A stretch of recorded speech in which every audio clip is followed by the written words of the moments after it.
منزل ملک غرنا قدمنا فولدی ساتلی مو پزړو کې ایماننا فولدی منزل ملک غرنا قدمنا فولدی ساتلی مو پزړو. الرحمن الرحيم. بل مرفوعاتنا هغا اسم كان واخواتها دي. كان واخواتها اسم لا رفع وركي نو اول تقسيم كان واخواتها كي من حيث العمل لي دا بدري قسم دي من حيث العمل ما يعمل بلا شرط هغا افعال ناقصات بغير ذا شرط عمل كي دويم هغا عمل كي بدي شرط مخكبتي ماي مصدري راغلي دريم هغا عمل كي بدي شرط مخكبتي حرف نفي راغلي وي هغا عمل كي بلا شرط هغا التدانيري كان اصبح امسى اضحى ظل بات صار ليس.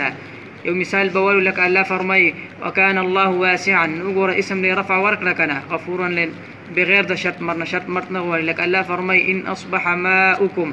اسم لي رفع ورك لو خبر لي نصب وركو بغير ذا كم شرط مرتنا لك ظل وجهه مسودا اسم لي رفع ورك بغير ذا كم شرط مرتنا منقول ده أغا فعل ناقصدي تعمل كي بلا شرط مرتنا غواري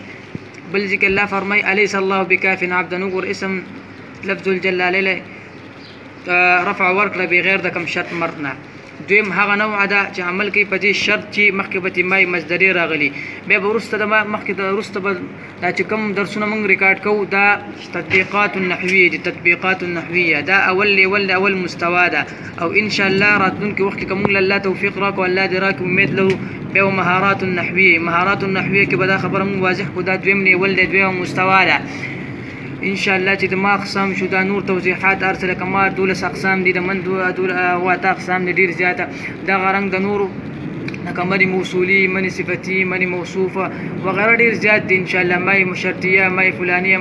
ماي موصوله ماي موصوفه وغيره هم دغه شان نور تفاصيل دا باغي کې کو نو راځو ان شاء الله د ماي مصدريه به الته پوره وضاحت راشي دلته بلن مقصد وای ماي مصدري هغه ماته وي چې خپل مدخول په تاویل د مصدر سره ګرځوي خادا صرف یو دانه دي ماده دام ده ګورم یو مثال بول الله فرمای ما دمت حیا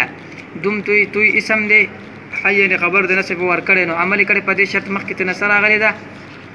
ماي مصدريه بل ذکر الله فرمای ما دام فيه دای اسم دي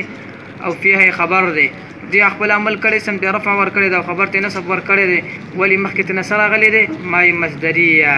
دریم هغه نوع ده چې عمل کوي په دې شرط چې مخکې به حرف نفي راغلی وي دا سلور دانی دي زال فرح فتئ انفك دا به په دوه قسمه حرف نفي بیا ظاهر وي ښکاري به په لفظ کې مذکور وي یا مقدر مذکور بنوي ملحوظ او مراد بوي چې ظاهري مثالونه ته توجه کوي الله فرمای لا يزال بنيانهم الذي لكزال يزال بنيانهم اسم له رفع ورکړه شرط ده چې مخکې ته نصر راغلی دی حرف نفي او ظاهر د ښکاري قبل ذکر الله فرمای فلن ابرح الارض انا بك زمير دي والارض خبر دي نصب وركو فكم شرط عملكم مخكت نصره حرف نفي ظاهره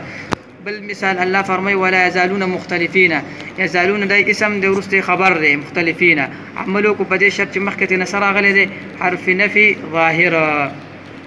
بل هذا قسم دي حرف نفي مقدر بي لك الله فرمي تالله تفتأ فعل ناقصتي انت فك ضمير دا غي اسم دي تذكر يوسف داي خبر دي خپل اسم لي رفع ور کړی دا او خبر لي نصب ور کړی نو شرط کې دا چې مخکې حرف نفي مقدر دی لکه تالله لا تفتأ